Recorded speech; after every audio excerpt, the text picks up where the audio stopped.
Hallo meine lieben Freunde und herzlich willkommen zurück auf meinem Kanal. Heute machen wir mit der Learn How to Fly Serie weiter und heute geht es um die Rollen. Viel Spaß!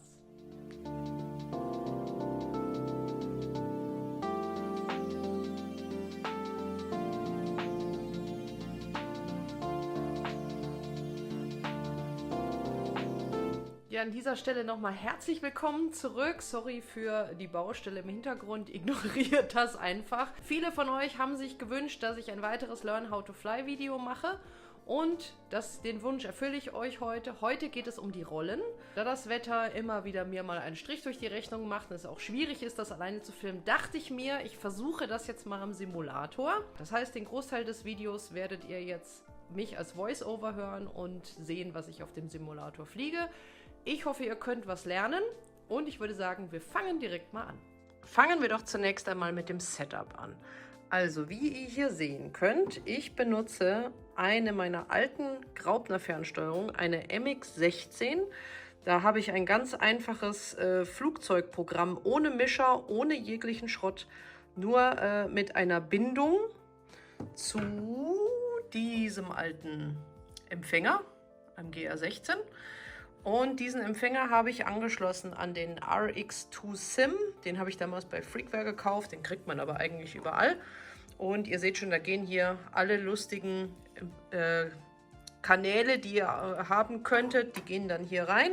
Und das Ganze wird dann halt per USB an euren Rechner angeschlossen. Ich habe hier ein MacBook Pro und dementsprechend brauche ich natürlich wie immer einen Adapter.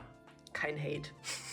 Und beim Simulator befinden wir uns hier im Next, wie ihr hier oben unschwer erkennen könnt, und es handelt sich um die Version 2.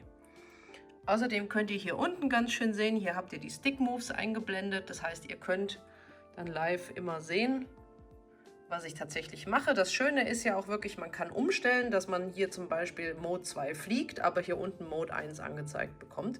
Ist auch mal ganz nett, wenn man einem Bekannten was zeigen will.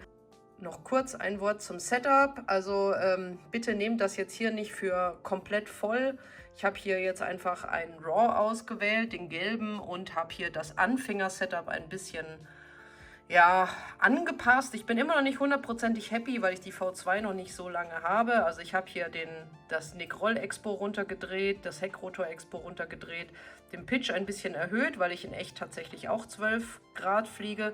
Und habe dafür das Gewicht von 5,4 auf 5 runtergedreht, weil ich ja in echt auch ein bisschen weniger Gewicht fliege. Und die Motorlaufzeit habe ich aufs Ultimo gedreht, einfach damit ich halt nicht nach 7 Minuten, wenn ich gerade einen guten Flow habe, dann der Heli aufhört zu fliegen. Und der Rest ist hier komplett gleich geblieben, so wie im Anfänger-Setup vorgesehen. Dann fangen wir doch direkt mal mit den Vorübungen an. Ich denke mal, jeder von euch weiß, wie eine Rolle funktioniert. Eigentlich drehen wir den Heli nur über den Rollknüppel auf den Rücken und wieder zurück, während der Pitch nur dafür da ist, den Heli in Normalfluglage und in Rückenfluglage zu unterstützen und idealerweise auf einer Höhe zu halten.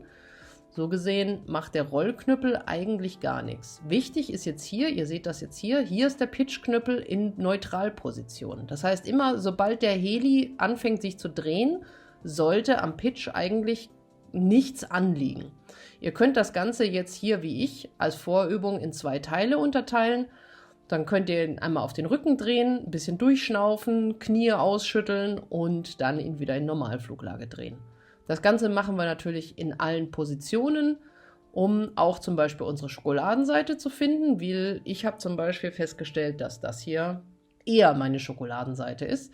Wichtig ist auch die Heck- oder die Frontansicht, denn hier könnt ihr ganz schön sehen, was der Pitch macht und was passiert, wenn euer Pitch-Timing nicht stimmt, weil dann kommt der Heli an einer anderen Position raus und macht eine sogenannte Fassrolle. Das sieht so ähnlich aus wie das, was ich jetzt hier mache. Wenn ihr ein bisschen mutiger seid, dann könnt ihr den Rollknüppel einfach mal auf Anschlag stellen und dann einfach nur mit dem Pitchknüppel versuchen, den Heli in der Luft zu halten. Und wenn der ein bisschen wandert, ist dann erstmal gar nicht so schlimm, so wie bei mir jetzt hier. Es geht eigentlich darum, dass ihr rausfindet, wie ihr den Heli in der Luft halten könnt, wie ihr grob auf der Position bleibt und wie ihr gerade mit Hilfe des Pitches den Heli da halten könnt, wo ihr ihn wollt. Also bei mir will er zum Beispiel immer ein bisschen vor und zurück und das kann ich kontrollieren. Ich kann ihn aber auch bewusst, so wie jetzt hier, richtig schön nach oben schießen lassen. Ich kann ihn auch nach unten kommen lassen. und ich kann so richtig die Position wechseln. Wenn wir das können, dann steht eigentlich der Rolle in der Fahrt nichts mehr im Wege. Das Schöne ist, dadurch, dass der Heli Vorwärtsfahrt hat oder später auch Rückwärtsfahrt, stabilisiert er sich eigentlich wie ein Fahrrad selber. Und es kann eigentlich gar nicht mehr so wahnsinnig viel passieren, wenn ihr die Vorübung könnt. Wenn der Heli hier so die Nase beim Rollen ein bisschen nach unten nimmt, macht euch keine Sorgen. Das sieht einfach nur so aus, weil wir ja auch bei der Vorwärtsfahrt die Nase unten haben. Und ja, wenn ihr dann mal rausgefunden habt, dass nichts kaputt geht, würde ich euch empfehlen, fliegt das doch mal immer von links nach rechts und von rechts nach links und guckt auch mal, welche Seite vielleicht besser funktioniert. Beobachtet euch selber, ob ihr irgendwas mit reinmischt. Ich weiß, dass ich bei einer Richtung zum Beispiel immer ganz gerne Nick mit reinmische. Keine Ahnung warum. Passiert mir nur auf einer Seite. Aber genau dafür ist das da. Beobachtet euch selbst, probiert mal ein bisschen rum. Und Übung macht halt leider wie immer den Meister. Was ihr hier dann auch noch ganz schön machen könnt, das zeige ich euch jetzt hier nochmal, ist, dass ihr auch mal die Rollen rückwärts fliegt. Sieht unglaublich schwierig aus, ist aber tatsächlich das gleiche in grün und sieht dann in so einer Flugshow auch immer ganz spektakulär aus. Hier zeige ich euch noch, wie ich das Ganze als Transition, also als Übergang einsetze. Hier habe ich das zum Beispiel benutzt, um in meinen Rückenvorwärtsflug zu kommen.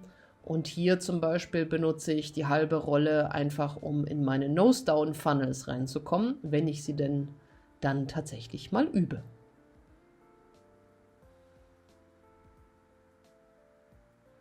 Und dann kommen wir auch schon zu ein paar Abwandlungen, die euch vielleicht helfen könnten. Das eine hier nenne ich das kleine M oder das McDonald's M. Da benutzt ihr den Pitch aktiv, um die Position zu ändern. Also ihr haltet natürlich die Höhe idealerweise, wo ihr rauskommt. Also ihr seht schon, ihr fliegt so ein kleines M, aber ihr benutzt den Pitch aktiv, um zu sagen, hier ist die Mittelposition, hier stoppe ich und hier fliege ich den linken Schenkel von dem M und hier fliege ich den rechten Schenkel von dem M.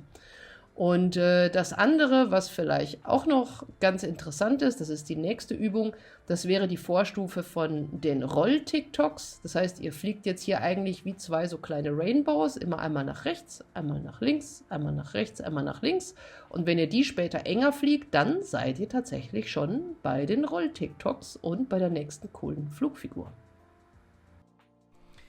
Ich hoffe, euch hat dieses Video gefallen. Ich hoffe, es waren ein paar Tipps und Tricks und Hints vielleicht dabei, die euch weitergeholfen haben.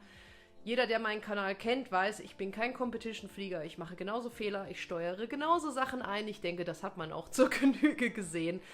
Mir geht es darum, dass ihr was mitnehmt, dass ihr was lernt und vielleicht ein paar Aha-Momente habt und vielleicht euch deswegen traut, das Ganze mal draußen zu fliegen und es vielleicht besser klappt.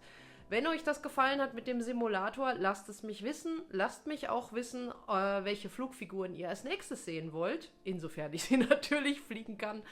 Und ja, dann würde ich mich auf jeden Fall freuen, wenn wir uns im nächsten Video wiedersehen. Bis dann!